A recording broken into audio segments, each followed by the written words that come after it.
संसार में लोग हैं जिनको अवसर नहीं मिल पाता, और यदि वो अवसर एक बार भी आपकी जिंदगी में मिला है तो आप प्रयास करें कि उस अवसर का सदुपयोग।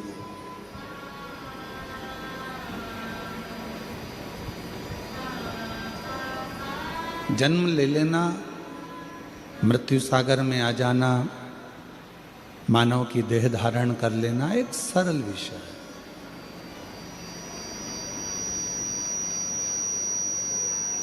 पर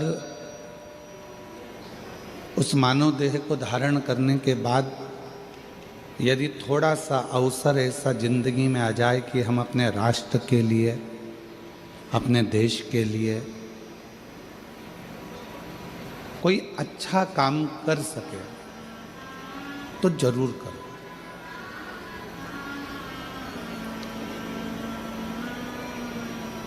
आवाज नहीं आ रही है पीछे ग्राउंड में, पीछे तक आवाज खुली है। यदि प्रभु कृपा से अवसर मिल जाए, भगवान की कृपा से यदि कोई अवसर हमारे जीवन में प्राप्त हो जाए तो उस अवसर का सदुपयोग करें। और तेरी कृपा बिना न हिले एक भी लेते हैं श्वास, तेरी कृपा से तनु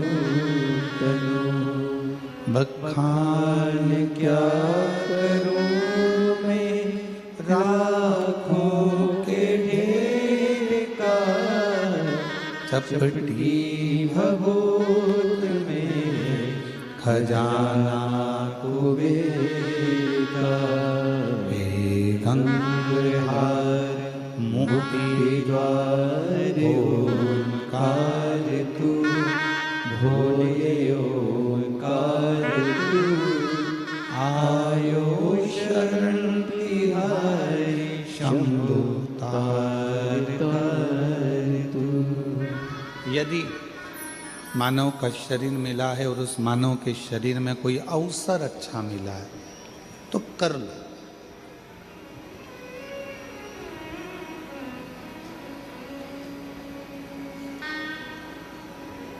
एक ओवर में क्रिकेट का मैच कौन कौन देखता है? हाथ उठाओ जरा। देखते हो सब लोग? एक ओवर में कितनी गेंद डलती है? 6 नहीं, 1। एक ओवर में एक ही गेंद को 6 बार फेंका जाता है। गेंद तो एक ही है। गेंद एक है, फेंका कितनी बार गया? 6 बार। क्यों फेंका गया? 6 बार मौका दिया गया कि ये गेंद फेंकी जा रही है, तुम्हें अवसर दिया जा रहा है। अगर एक गेंद बेकार निकल जाए, एक गेंद थोड़ी गड़बड़ निकल जाए, दूसरी गेंद भी अगर गड़बड़ निकल जाए, तो इन 6 गेंद में से कोई एक गेंद ऐसी पकड़ लेना और उसमें ऐसा बैट चलाना कि वो गेंद 6 पर पहुंच जाए या 4 पर पहुंच जाए तो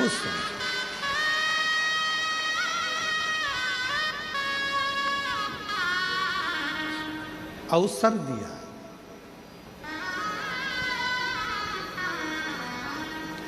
ऐसे ही परमात्मा भी हमको अवसर देते हैं, भगवान भी हमको अवसर प्रदान करते हैं कि तुमको अवसर मिल रहा है। कई लोग कहते हैं गुरुजी हमारे भिलाई में कथा हुई थी, अभी हमने सुनी थी, दया सिंह जी कराए। फिर किसी ने कहा अभी हमारे छत्तीसगढ़ में कथा हुई थी, कच्चे में गांव में हमने जितेंद्र जी जायसवाल जी यहाँ आए हुए हैं, एक बार इनके लिए भी जोरदार ताली बजाएं। बहुत सुंदर कथा आपने वनवासी आदिवासियों के लिए कराई थी, बहुत बहुत साधुवाद। तो अभी कच्चे गांव में कथा हुई, हमने वहाँ सुना। फिर हमने सुना कि आप दंतेवाड़ा के पास में कथा करने आए हैं, तो वहां कथा।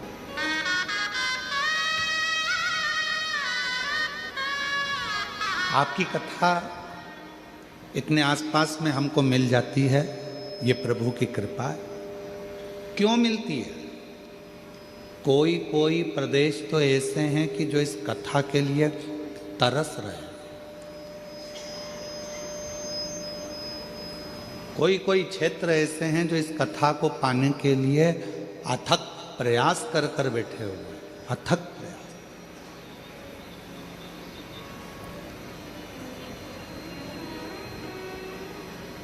नहीं मिल पाती।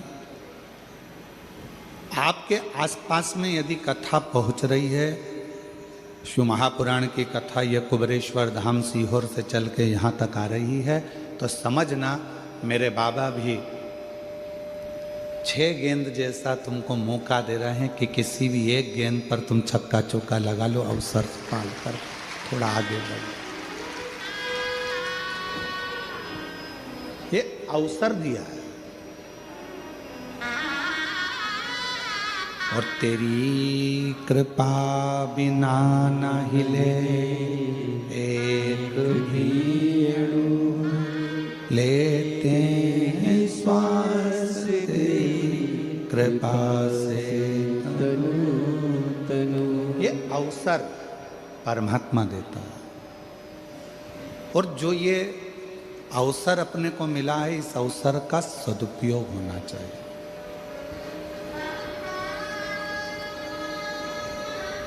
इसका सदुपयोग करिए।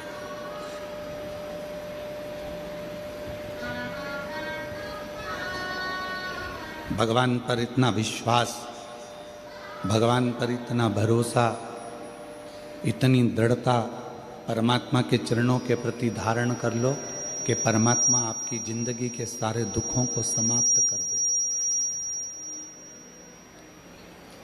इतना भरोसा परमात्मा के प्रति कर लो। शंभु शंभु, इतना भरोसा परमात्मा के प्रति कर लो कि परमात्मा आपके दुखों को समाप्त कर दे, कष्टों को मिटा दे।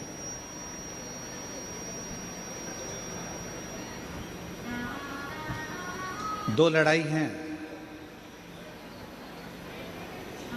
एक मैदान में लड़ाई होती है और एक अपने मन में लड़ाई होती है। जम के बोलो कहाँ कहाँ पर हो रही है? जम के बोलो। एक हो रही है मैदान में, एक हो रही है अपने मन में। दो लड़ाइयाँ हैं, एक मैदान की लड़ाई है और दूसरी मन की लड़ाई।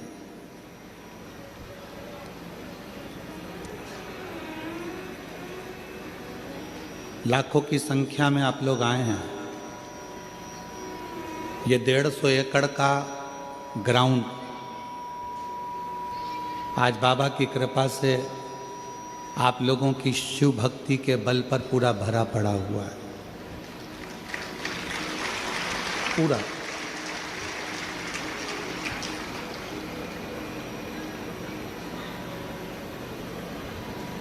पंडालों में जगह नहीं है, टेंटों में जगह नहीं है। लोग अपना छाता चादर जो ला सकते हैं वो लेकर आए हैं और उसको लगा लगा कर बैठे हैं। कोई ने तुम्हारे लिए गाड़ी नहीं लगाई है, कोई ने तुम्हारे घर पे जाकर निमंत्रण नहीं दिया, पीला चावल नहीं दिया। उसके बाद भी आप बाबा की कथा में क्यों आए हो? किस लिए आए? आने का केवल एक कारण है कि हमारा बाबा, हमारा भोलेनाथ, हमारा शंभुनाथ, हमारा त्रिकालदर्शी कैलाशी अविनाशी शिव हमारी दिल की बात को सुनता है।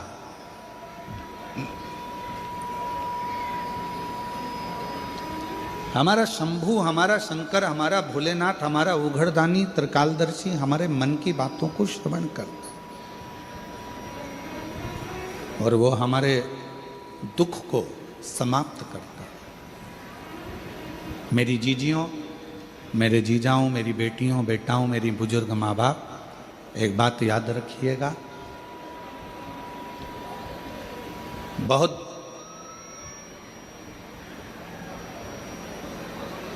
आवाज नहीं आ रही है कि एलईडी नहीं चल रही है?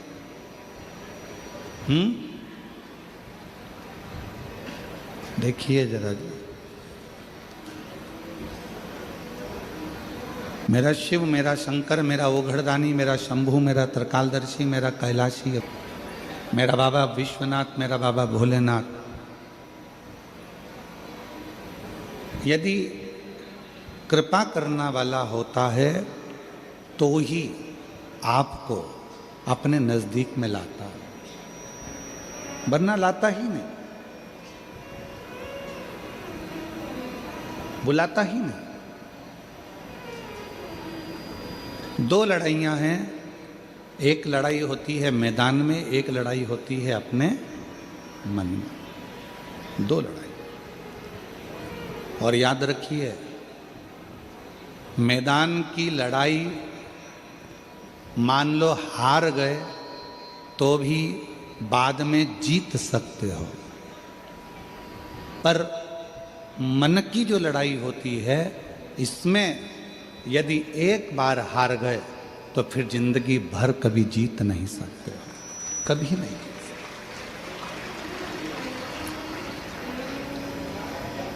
इसलिए निवेदन है आप सभी से कि इस मैदान की लड़ाई को जीतना सरल है, मैदान की लड़ाई को लड़ना सरल है। मैदान की लड़ाई में हार भी गए तो वापिस जीत सकते हो, पर मन की लड़ाई को आप एक बार यदि हार गए तो जीत नहीं पाओगे, फिर आप जीत नहीं सकते, फिर आप जीत नहीं पाओगे। इसलिए मन से मत हारो। कई बेटे कहते हैं, गुरुजी हम जिन टीचर के यहाँ पर कोचिंग में जाते हैं, हम जहाँ पर हमने कोचिंग कर रखी है, हम जहाँ पढ़ाई करते हैं, वो हमको कह रहे थे कि तुम्हारे बस का नहीं है, तुम ये नीट क्लियर नहीं कर सकते, तुम्हारे बस का नहीं है, तुम ये नीट क्लियर नहीं कर सकते। अब आप गुरुजी बताओ, क्या मैं ये नीट की पढ़ाई करूं ना करूं? क्या दूसरा कोई एग्ज़ाम देना चालू करूं या दूसरा कोई लक्ष्य पकड़ूं? हमने उस बेटे से कहा कि तुम्हारा दिल क्या कहता है? कहा गुरुजी लोग कहते हैं कि बहुत कठिन है, घर के लोग भी कह रहे हैं बहुत कठिन है, और मेरे दोस्त भी कह रहे हैं बहुत कठिन है, टीचर कह रहे हैं कि ये नीट का एग्ज़ाम तो क्लियर नहीं कर सकता, कठिन है। तो अब आप बताओ कि मैं नीट का एग्ज़ाम दूं कि नहीं दूं, मैं नीट की पढ़ाई करूं कि नहीं करूं? हमने कहा बेटा, अगर दूसरे के कहने पर तुम अपनी जिंदगी का निर्णय कर रहे हो तो समझ लेना कि तुम दुनिया में एक दिन धोखा खाकर बैठोगे और जिंदगी में कभी ऊपर नहीं चढ़ सकते। अगर दूसरे के कहने पर तुम अपनी जिंदगी खराब कर रहे हो, दूसरे गला पकड़ रहा है भाई, दूसरे के कहने पर तुम अपनी ज़िंदगी खराब कर रहे हो। दूसरे ने कह दिया कि तुम ये पढ़ाई मत करो, नहीं करी। दूसरे ने कह दिया तुम ऐसा मत करो, तुमने वैसा कर लिया। दूसरे ने कहा तुमने ये कर दिया, ऐसा मत करो, वैसा कर लिया। दूसरे के कहने पर नहीं, स्वयं पर निर्भर होकर, स्वयं पर जागरूक होकर, स्वयं विचार कर कर अपनी जिंदगी स्वयं जिए। हमारे यहाँ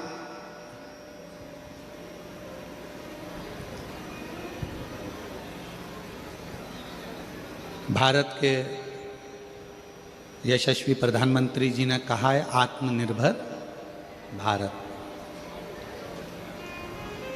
क्या कहा है? जम के बोलो, जम के जरा। आत्मनिर्भर भारत।